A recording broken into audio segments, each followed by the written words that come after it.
On this episode of the Second Swing Thoughts podcast, we've got a great interview with Aaron Luttrell talking all things Vokey Wedges from Titleist. That was a great discussion. Plus, we're talking about the latest on the PGA Tour. We did not have an event this past week, but we're back in action this week at the Worldwide Technology Championships. We got some more there, plus some trivia and a second swing find. So it should be a great episode here for you.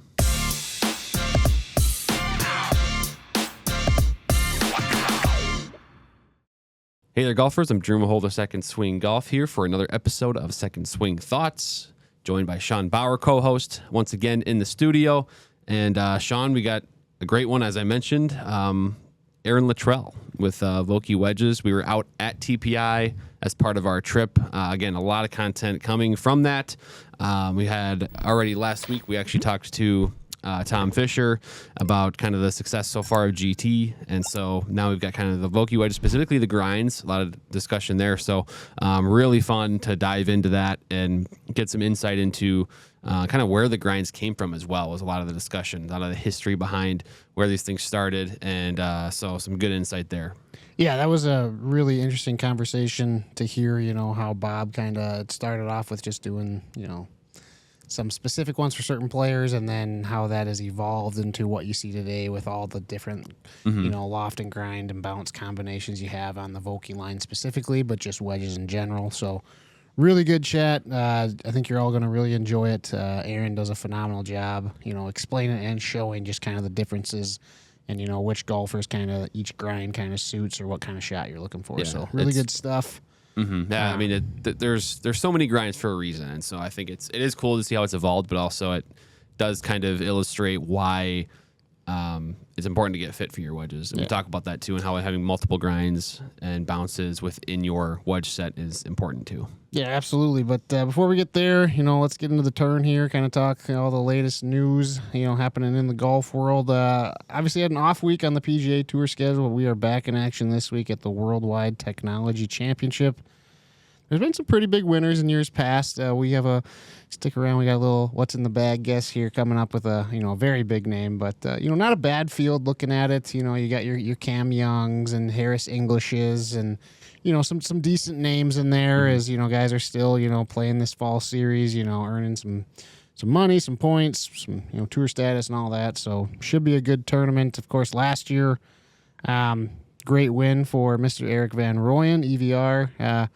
He has a little soft spot for us here at Second Swing just because he, was a University of Minnesota golfer, and, that's where we're kind of based out of. So, let's take a look at, he's back in the tournament this year to defend his title, and, taking a look at his bag, Drew, that he's playing with, in October here, courtesy of our friends over at Golf WRX, what kind of stands out to you? Yeah, the first thing that stands out, obviously, we talk a lot about the trends in golf.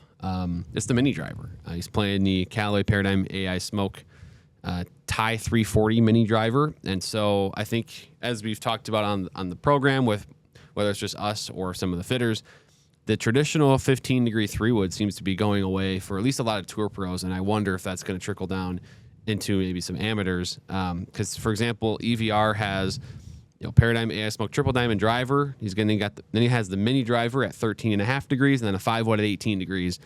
And so that's another example of a player kind of going away from the traditional 3-wood for really what their purpose is of 3-woods today. Like, rarely are PGA Tour players hitting 3-woods off the turf, and so instead using a second tee club essentially, and which is kind of where these mini drivers are designed. So that's definitely what caught my eye. Yeah, now I don't want to sound like maybe it took 20 years to catch on, but I've been playing with only a 5-wood in my bag, so. And for the same one for a long time. Yeah, same one. And really, I only play that because of the 3-wood. I had the matching 3-wood, and the face caved in within the first year. And I was like, oh, I guess we're just playing a 5-wood. But the 5-wood's made it this long, huh? Yeah, it has. Old trusty. But I think, the mini driver. And then I just, a little interesting, the 5-wood, he's going with a triple diamond model. A lot of times when you get to the woods, you're seeing more of those max models, the higher launch, a little more forgiveness, but EVR just going straight with, that low spin, workable, build. So I thought that kind of stood out to me. He's going Apex, MBs for most of his irons, has a utility iron in there. And then, Jaws Raw Wedges has one Opus, a 60 degree. and then goes with the an Odyssey Toulon design San Diego for the putter. So good bag there. But let's go back a few years now. We've talked about he won the championship last year. Let's go back to 2020. Okay. The worldwide technology champion was none other than Mr. Viktor Hovland, who obviously since then has just become, a very well-known name in the golf circles, one of the best players in the world. So I'm going to just see if you can guess, which clubs he had in his bag.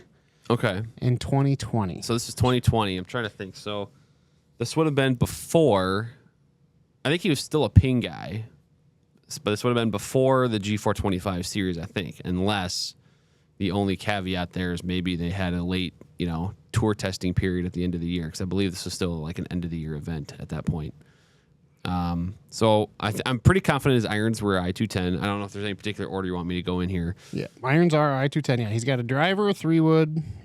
He's got a utility iron. Okay. You got his irons already. He's got 2 kinds of wedges and a putter. Okay. I'm going to go, I think he's been using the same putter. Is it the DS72? Yeah, it's called, as like the Javi. Okay, so he's using the same one. But it's the DS72 build, yep. All right, so for driver, I'm going to go G410 LST.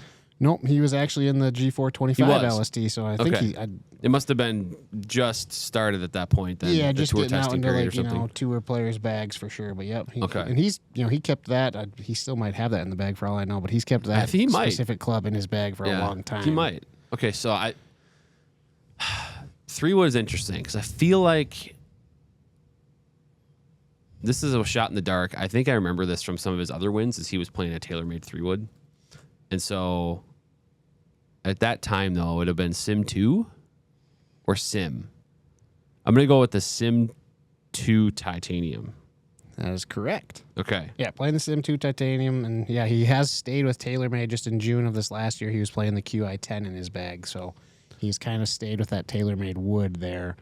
And he does actually, as of June at least, which is a while ago, maybe it's changed, but he just still had the 425 LST driver in. So then he's got a utility iron, 21 degree utility iron. That's gonna be tough to guess. I'm just gonna assume it's ping, which might be incorrect, but if it's ping and it was in 2020, let's try the G425 crossover.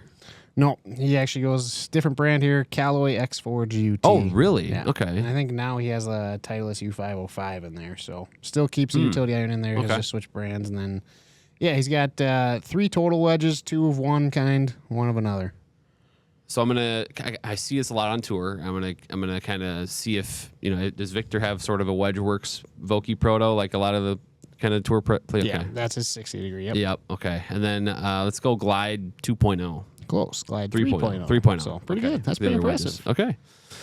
So yeah, I mean, obviously, a few models have come out since then, but it's still cool to see that 4 years later he's still rocking the same driver. Kind of keeps the same mentality with having a TaylorMade 3-wood and a utility iron. And I think he's just moved up from the I-210s to the I-230s. Yeah, so. it is kind of cool that he has he's still playing the I-210s. He's still playing I-210s. So same driver and irons. And then he still kind of keeps his mind or his options open with fairway wood, utility iron, right? He's not stuck on, I don't know, it might be a contract thing too. We're paying, maybe it's like 10 clubs or something like that for his equipment contract. But, he's different brand for the fairway wood and the utility iron. Interesting. So, but Hovland, obviously one of the best players in the world. That was, I think, maybe a second tour win at that time. And that was kind of right before he blossomed into, becoming a superstar. Yeah, but let's all right, that wraps up the turn there. Let's get into the main event of the episode, our interview with Aaron Luttrell out at TPI in beautiful Carlsbad, California.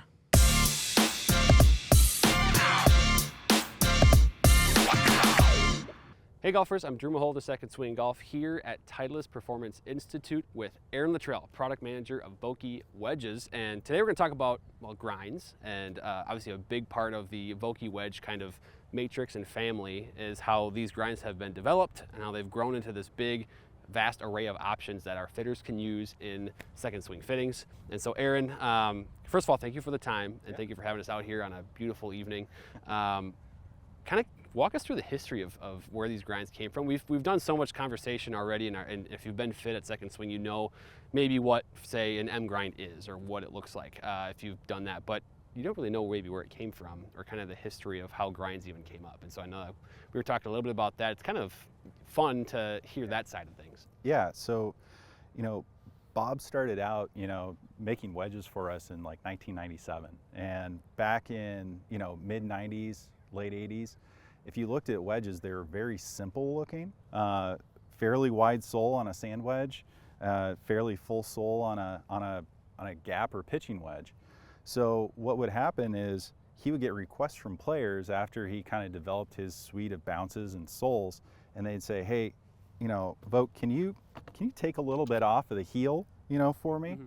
I like to, lower the handle and rest it on the heel and let that face flop open. Or, hey, I'd like to hit that toe down chip, so can you take a little bit off of the toe for me? And what Bob ended up doing is, he would have to go back and take those full-soled wedges and do so much grinding. I mean, he did a lot of everything himself. After getting player feedback, he'd go back and grind everything after he flew home from tour, and then fly right back out and deliver it to the players the following week. So, he sits there and goes, well, I'm doing all these grindings. I need to start casting them into these shapes. So one of the first ones he did that became really popular on tour was the M grind. Mm-hmm. Well, that trailing edge and heel relief that he did for some players, he just combined it with the trailing edge and toe relief. So it really became one of his most favorite grinds because it satisfied a lot of people's needs. Sure. And he didn't have to make a bunch of different hand ground ones. So that's really like the organic story of where it came from. Yeah. Now, when you look at a T grind or a D grind, you go, well, those kind of look similar to an M. And really that's where they came from. It's a continual feedback loop where he gave a player who maybe wanted a little bit less bounce the M grind, and they go, what can you do for me? Well, if you look at a T grind right here, it's a narrower version of an M grind with less bounce and more shaved off the back. So that player that really wants it to flop open when he sets it down, they get that as well. And then you look at a D grind, maybe a guy that's a little bit steeper loves the M grind, but it sticks in the ground a little bit. The D grind is similar to an M, but it just has more bounce. Yeah, so it's fascinating to really, it wasn't, these ideas didn't just come out of absolutely nowhere for these grinds. It's really over the years, I guess back into the 90s, maybe into the 2000s, of players slowly using some of these grinds and then saying, actually, I want this on there. Yeah. Or can you maybe do this for me, as you mentioned? And Bob goes back and is like, all right, let me see what I can do. And then it becomes maybe one player saw it, got their wedge customized, and was like, hey, other tour pro, look what he did for me. And then it's kind of snowballed from there. That's exactly what happened. It was a lot of word of mouth. And what would happen is, he'd have a player play a practice round with another player. One guy hits a shot that he doesn't think he can hit, and he goes, let me see that thing.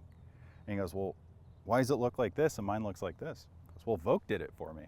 Yeah, right, exactly. So we have 6 grinds here now with the SM10 series. Yes. And so I guess, what is it about these 6 in particular? I know, this is for like the masses, right? These are for golfers of all kind of skill levels, swing types, so with these 6, how do they fit into all the golfers out there that are getting fit for Vokey wedges? So, our goal is to be able to give a player something forgiving. So what's forgiving in a wedge? It's something that, you can get through the turf and make solid, good contact in the proper part of the face. So what a grind and bounce allows you to do is hit that proper part of the face more consistently.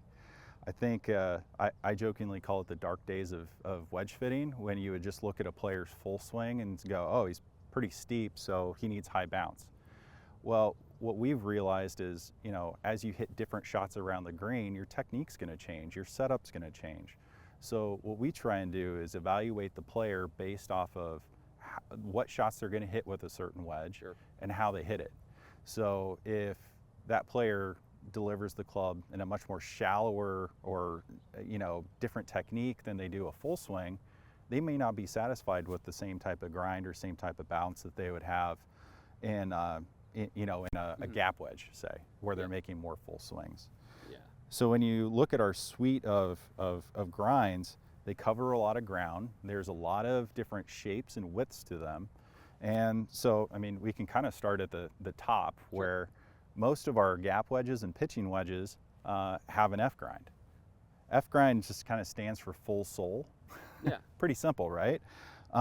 These are going to be ones that resist digging a little bit, and they're mainly meant for full to 3/4 types of swings. You don't really need a whole lot of grinding or hand polishing to shape these, because really they're going to be played in a square position most often. Sure. So very popular in pitching wedges, gap wedges, and also sand wedges. Typically in the sand wedge, it's our higher bounce option. In the pitching wedge, we have it available in 10 degrees of bounce. And then in our gap wedges, we actually have 2 options. Okay. Steeper players, we have 12 degrees of bounce. That medium to maybe shallower player, we have 8 degrees of bounce.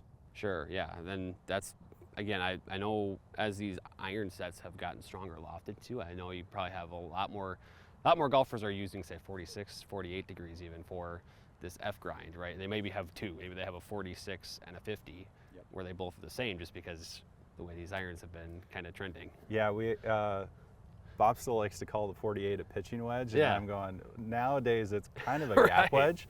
Yeah. But you know, it still serves the same purpose. It's covering, and it's a very versatile club because of, you know, the CG placement, the grooves that are milled in. It gives that player a sense of control and makes it feel like a scoring club still. Right.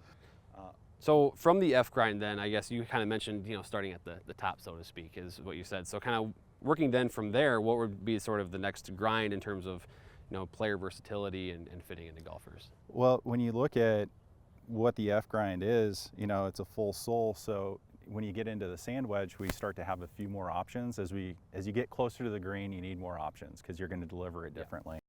So I would say that the next couple that you would look at as far as bounce or shape, one of them would be an S grind. S grind is 10 degrees of bounce. It's a great option for a lot of players. And what it is, it came from Vok working with a player in Scotland, where, you know, he was playing I think a 56-14 F, and he goes, "Hey, I like it, but here it's a little bit firmer. What can you do for me?" And he took a ribbon off the back edge. There's the S grind. There it is. Simple as that. So it lowers the bounce a little bit because, you know, as you look at the wedge, this high point, he took it down a little bit and moved it a little bit closer to the face, so it plays with a little bit less bounce. Sure.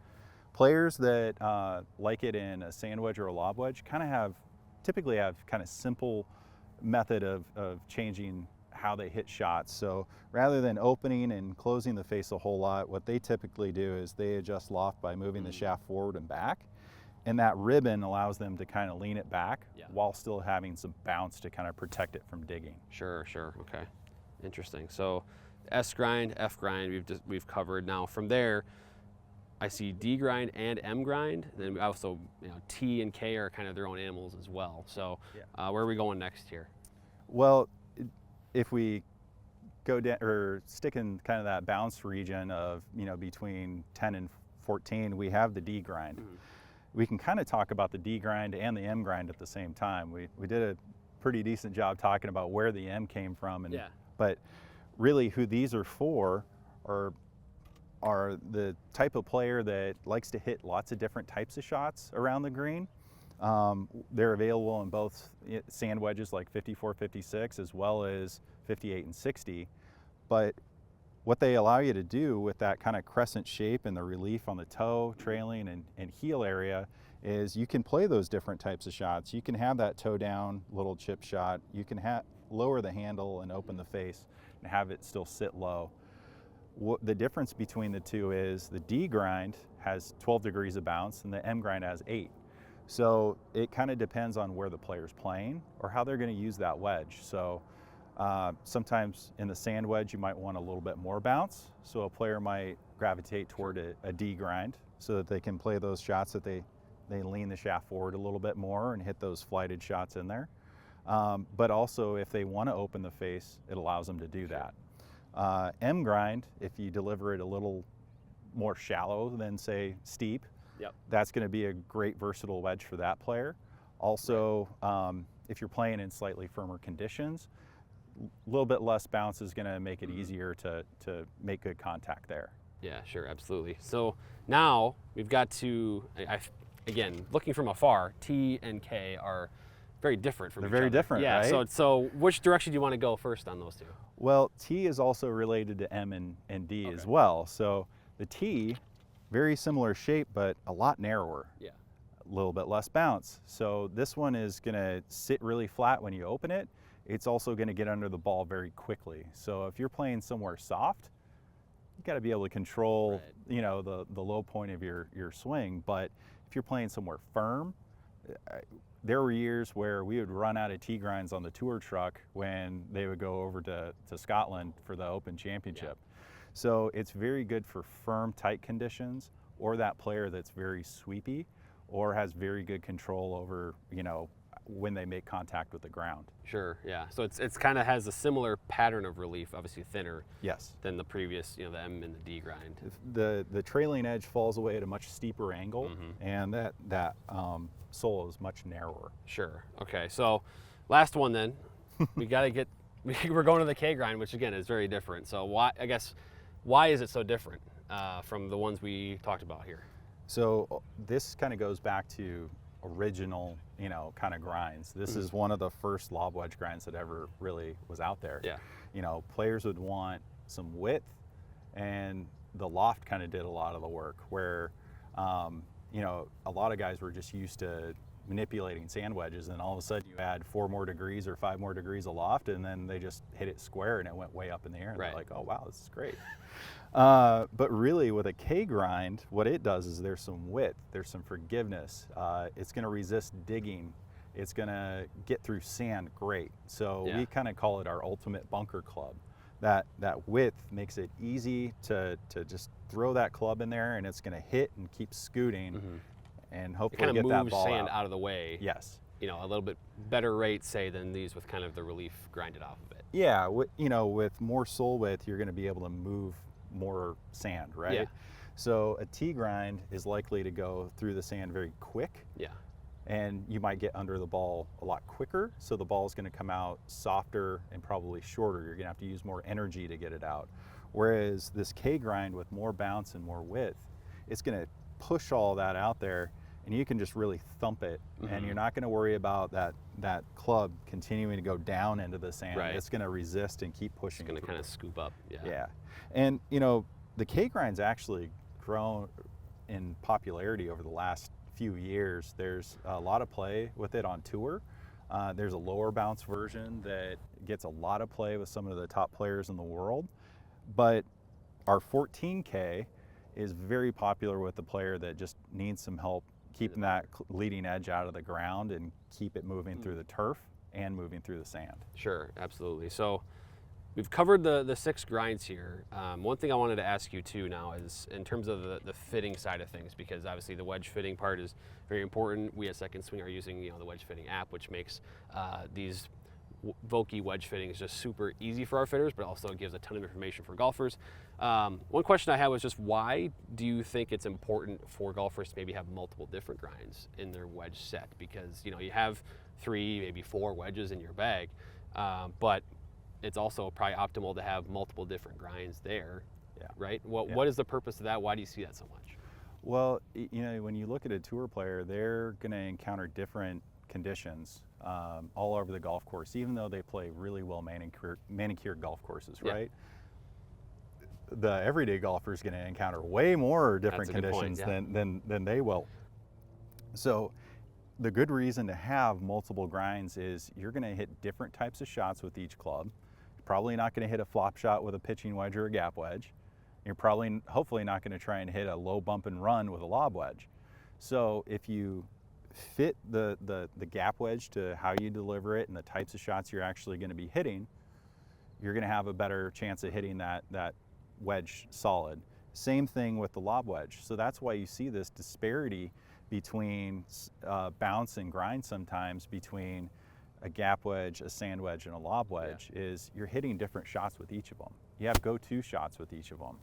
And what we've learned from really good players is they will vary which wedge they hit depending on the condition they're in. So say you have a higher bounce sand wedge and a little bit lower bounce lob wedge, that tour player, if they go somewhere where it's soft, they may hit more open face sand wedge shots than a square faced lob wedge, because you're it's describing my shot. setup right now. I got the 54 is I got it with an S, and then I have the M grind in my 58, for example. So it's kind of like softer conditions. I'll use a little bit more bounce, and I'll kind of try to keep it a little more square though with that 54 with the S grind. And then if I can get a little bit crazy and manipulate it with it, the M grind, I try to do that with the higher lofted wedge. So that kind of shows though the importance of the versatility that you can have in the bag just by having different grinds through your lofts. Exactly. So that's kind of the cool part too, just the wide array of options that the SM10 series has and it allows for our fitters. Absolutely. I don't even know the exact number of different loft and grind options. I know it's a ton. It's over 20 and it's always growing. Yeah, and there's always a bunch. And so that's always, I know, a key part of what our fitters provide for feedback in the wedge fitting department is just all those options. They can dial in any type of golfer. So absolutely. Yeah, so golfers, make sure you schedule a fitting. We got some great insight today from Aaron on the various grinds, both the history and kind of what each one does. So make sure you get that dialed in for your game. Aaron, thanks for having us out here today at TPI. This has been awesome. What an evening for it too. And you guys have an awesome facility here. Thank you.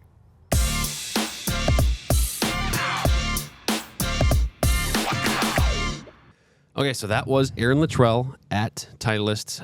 It was actually really cool to kind of meander our way out onto the grounds at TPI there and kind of find one of their one of their greens out there on their new facility, which, by the way, is fantastic. One of the pieces of content we do have coming on the YouTube channel here soon is going to be a tour of the facility with the director of golf there. So stay tuned for that on the YouTube channel. But again, a great look at the past in terms of the history of Bob Vokey and with the wedges and the grinds, how these things came about, and then again, it's sort of the evolution of where it is now and the importance of wedge fitting. So, for something for golfers to take away there, the short game, why it's important, and all these little nuances that go into the wedge fitting for sure. So, yeah, and I think grind and bounce is such like a, if you don't know it, it can be a little overwhelming to be like, well, what do these numbers mean? What do these letters mean? So to have it mapped out pretty simply, you see the similarities, but then the slight differences. He kind of explained that, especially like the M and the D, things like that. So yeah. Really cool to see, and you kind of get a firsthand account of the thought process that went into creating those. So yeah, absolutely. So moving forward here on the YouTube channel, for this week, our live at lunch, we are going to be back in the Bay with Tyler Fitzel, and we got a kind of a fun one. We're going a little bit back in time to similar to actually the same period sort of as the Viktor Hovland What's in the Bag we just talked about, but some of the best drivers, used drivers from the past 4, 5, 6 years that Fitzel picked out, kind of a one from each of the, bigger manufacturers out there. So we're going to test them all and kind of see how the technology has stood up against each other over the last several years. Also on the YouTube channel this week, we did a kind of a fun test with the Diamana whiteboard and the Diamana blue board. So that was a fun head-to-head shaft test. We don't do a ton of those. So a lot of stuff coming, and of course, more here in the future as well on the Second Swing YouTube channel, so make sure you're subscribed there as well. Yeah, and on the Second Swing side, we got a new players account initiative launching here.